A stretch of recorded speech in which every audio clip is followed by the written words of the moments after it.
Salutations! Après mon test du Oppo Find X2 Neo, que j'ai beaucoup apprécié, lien de la vidéo dans la description si ça vous intéresse, place au test du Oppo Find X2 Lite, un modèle beaucoup moins cher que le Neo, commercialisé lui à 700 € environ, puisqu'il est commercialisé à 449 €, soit environ 250 € de moins. Alors cet écart est-il justifié? Que vaut ce Oppo Find X2 Lite?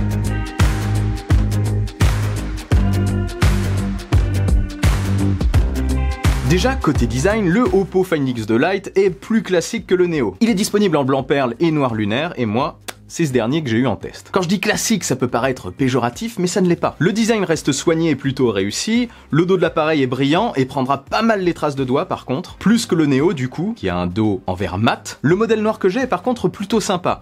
Le bloc photo allongé entouré d'une bague argentée brillante rend vraiment bien. C'est assez chic, hein. Le flash est à part. Et il est d'ailleurs positionné en symétrie avec le petit logo AI, le souci du détail. Bon, comme je suis au dos, parlons un petit peu des 4 capteurs photo. Parce que oui, ce smartphone a en effet 4 capteurs dorsaux. On a un capteur principal de 48 mégapixels, un ultra grand angle et macro, encore une fois, de 8 mégapixels, je dis encore une fois par rapport au Neo, un objectif noir et blanc et un de profondeur de champ pour les photos de portrait. Les tranches de l'appareil sont arrondies de la couleur du dos. Sur la tranche droite, on retrouve le bouton Power, le bouton On-Off, et sur la tranche gauche, le tiroir SIM unique, compatible 5G, comme tous les modèles de Find X2 cette année, et les 2 boutons de volume. D'un côté comme de l'autre, je les trouve personnellement très accessibles. Sur la tranche haute, on retrouve un micro, et sur la basse, un haut-parleur mono qui est plutôt classique, très caractéristique de cette gamme. On a aussi un micro, un port USB-C, et une prise jack. C'est le seul modèle des 3 en fait à l'avoir. C'est en général le cas sur cette gamme tarifaire. Investir dans un casque Bluetooth n'est peut-être pas la priorité de quelqu'un qui veut acheter un smartphone à 449 €. Les casques Bluetooth, de qualité en tout cas, ça vaut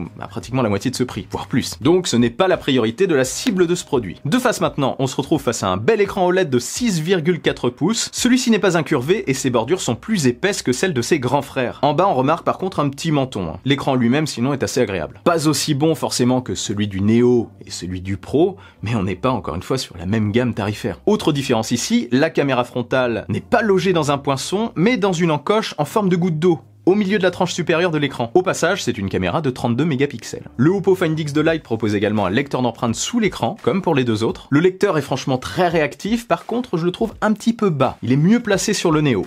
Je sais pas pourquoi ils l'ont baissé, peut-être une contrainte technique, mais bon, on s'y fait. Côté navigation, j'ai l'impression de me répéter sur les vidéos sur les Oppo, c'est le cas d'ailleurs, mais ColorOS est une surcouche que je trouve très efficace, très bien faite. La dernière version est, je trouve, très fluide, pleine de bonnes idées, je me répète, comme le tiroir d'applications personnalisables, la personnalisation des icônes d'app, ou le split screen à 3 doigts, et via le tiroir d'applications sur le côté, le tiroir latéral que vous pouvez positionner où vous voulez. Enfin, c'est vraiment les trucs qui m'ont le plus marqué. Il y a plein d'autres choses. Enfin bref, j'apprécie beaucoup l'expérience. Malgré ses 8 Go de RAM et son Snapdragon 765G, donc plus faible que sur le Neo sur le papier, le Oppo Find X2 Lite reste un smartphone très fluide, autant dans la navigation que dans les applications et que dans les jeux. Franchement, vous pourrez jouer tranquillement à tous les jeux récents. Ces derniers tourneront normalement sans souci. Pour ce qui est des photos maintenant, parce que c'est un point important, le Find X2 Lite est inférieur au Neo, encore une fois c'est logique, mais les résultats restent très bons pour cette gamme. Les photos classiques sont bonnes, plutôt précises, j'ai pu prendre des photos entre quelques averses, Oui, c'est incroyable, petite histoire, petite parenthèse, à chaque fois que j'ai voulu faire une session de photos ces derniers temps, il s'est mis subitement à pleuvoir. Je rentrais et il faisait beau d'un coup, comme si le temps me trollait. Bon, j'ai quand même réussi à passer entre les gouttes et à faire des photos avec ces smartphones. Donc je disais, les photos classiques sont bonnes, les couleurs sont bien respectées et les photos assez détaillées. Ce smartphone reste très polyvalent pour son tarif. Les photos en zoom x2 et x5 sont assez réussies et ça monte jusqu'à x10 en numérique. Bon là, il ne faut pas trop lui en demander quand même. Sinon, les photos macro sont un peu plus difficiles à réussir que sur le Neo et je me suis, je vais vous l'avouer, plutôt forcé à les faire. Chacun son truc après, mais les photos macro avec les smartphones,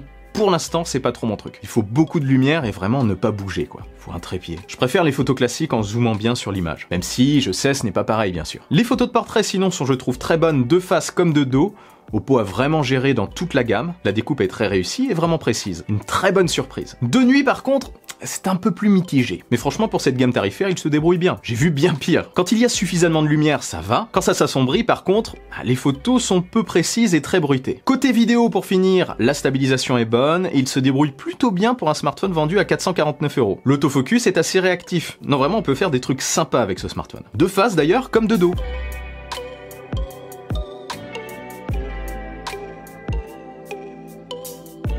Il filme jusqu'à de la 4K en 30 fps de dos et 1080p 30 fps de face. Pour finir, côté autonomie, je l'ai trouvé un peu moins autonome que le Neo. Bon, je n'ai pas trop calculé, mais c'est un sentiment, parce que j'ai difficilement tenu plus d'une journée et demie pendant mes tests. Ce qui reste très bon, hein. En plus, même s'il n'a pas de recharge sans fil au dos, il bénéficie de la recharge rapide de la marque, la recharge sans fil VOOC, de 30 watts. Et le chargeur est fourni. Comme pour le Neo, comptez environ 50% en, on va dire, une vingtaine de minutes. C'est très appréciable au quotidien. Un petit mot pour la fin, parce que j'ai oublié de le dire. Je m'interrogeais, comme je vous l'ai dit dans la précédente vidéo sur le Neo, et je voulais rectifier, enfin je voulais compléter, car j'avais une coque avec le Pro, et en fait cette coque a été destinée tout simplement au modèle de démonstration, modèle qui m'a été envoyé. Les Oppo Find X2 ne sont pas commercialisés chez nous avec une coque. C'était bon de le souligner encore une fois. Pour conclure, est-ce que je conseille ce Oppo Find X2 Lite? Encore une fois, oui. Ce smartphone est très équilibré et je le trouve très intéressant pour son tarif. C'est un produit assez polyvalent qui répondra à la majorité des besoins, à la majorité des points en tout cas qu'on peut attendre d'un smartphone vendu à 450 €. Écran OLED, bonne autonomie, fluide et polyvalent en photo. Après, si vous pouvez économiser 250 € de plus, franchement, le Oppo Find X2 Neo est très intéressant. Mais bon, c'est pas la même gamme, chacun son budget. Voilà pour mon retour d'expérience. Dites-moi en commentaire si ce produit vous intéresse. Si c'est le cas d'ailleurs et que vous n'avez pas encore déjà craqué, à moins que vous vouliez vous en offrir 2, voire 3, voire 4, vous retrouverez le lien dans la description. Et si cette vidéo vous a plu et que vous voulez m'aider,